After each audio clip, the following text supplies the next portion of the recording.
I'm Clark Speaks, the catastrophic injury lawyer. Welcome to The Verdict. Welcome back to The Verdict. I'm Clark Speaks, and this is Brian Groesser. Brian, you talked a few minutes ago about that first 90 days and how critical that is for people. My experience is that there are lots of people who get into that first 90 days and they're thinking, I can change my own oil.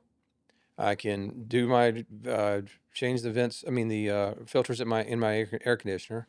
I might be able to do my brakes. I'm an independent person. I'm a smart person. I might do my own taxes. I kind of I can. I'm an independent person, so I can probably do this myself. Or my wife can take care of some, or my husband can take care of some.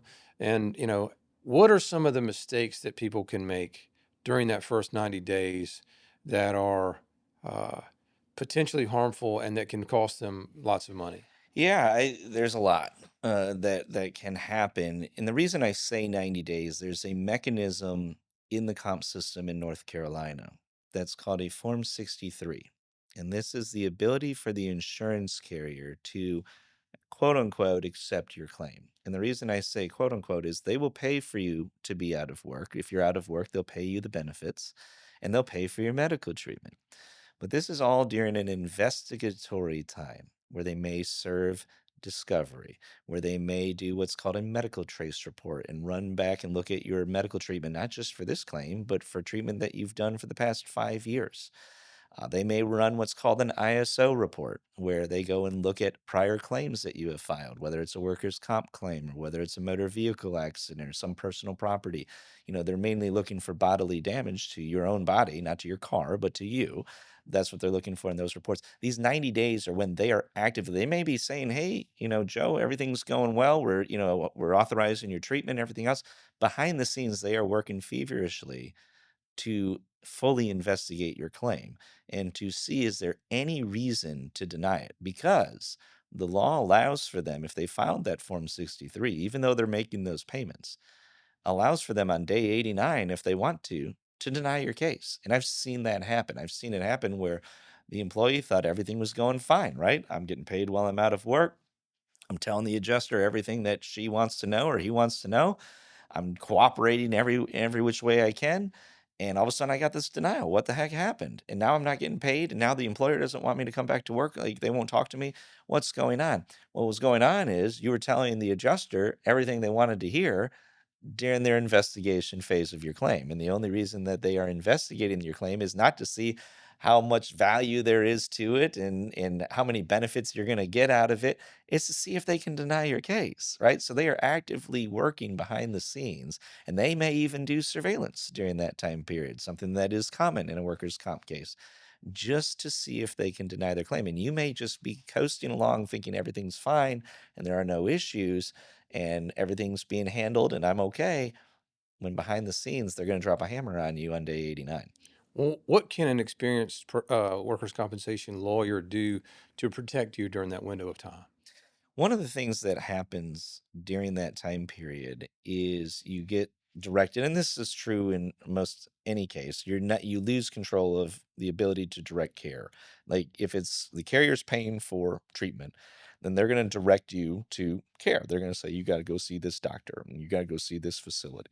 As long as they're paying for the treatment, they have the right to do that. If you have an attorney involved, though, you can make sure, like I was talking about in the prior episode, that that treatment is moving forward in a positive direction. Because if a carrier denies, if they've denied that MRI, or they haven't denied it, but they've just delayed it, right? The urgent care facility recommended the MRI. Well, it's been 2 months and you still haven't had that MRI. That 90-day period is not stopping, right? That 90-day period is still going on despite the fact that you still haven't had the MRI done. And all of a sudden now your case is denied because of something that came up, or maybe there's no medical evidence in their mind, not sufficient medical evidence of an actual injury. Well, you haven't had your MRI yet. 90 days have already expired. Having an attorney helps move things along, move it in a proper direction. It's also true, almost every case involves a recorded statement where a adjuster is going to do an interview, just kind of like what you and I are doing right now. And it may seem very casual, but in reality, it's a fishing expedition to see what exactly happened. Was it an accident itself? And they're also going to ask you questions that seem innocuous, like, what do you like to do in your spare time? Oh, I like to hunt. I like to fish. I like to play basketball. Well, guess what those answers are going to be used for later on? Surveillance. Because if you say you can't use your right arm, and all of a sudden they got you out in a tree shooting at deer with a shotgun, and you're got your right arm here and it's cocked back and it's taking the blow from the shotgun, they're going to question, what do you mean you can't use your right arm, right? And so having an attorney will prepare you for those recorded statements. They can even sit with you. I can sit with you during that recorded statement. It's someone to hold your hand during that process, because again, the people you are working with are not your friends. They may seem friendly and they may be friendly, but they are not looking out for your best interest. They are looking out for their company's best interest. Thank you, Brian. When we come back, we're going to talk to you. I want to ask you specifically about these medical doctors that people see during the course of their workers' compensation claim, and who assigns those doctors, the relationships between those doctors and the insurance company, and how that might affect your claim. So join us next time. Thanks for joining us. Don't forget to subscribe and follow us to stay up to date with our weekly episodes. We'll see you next time.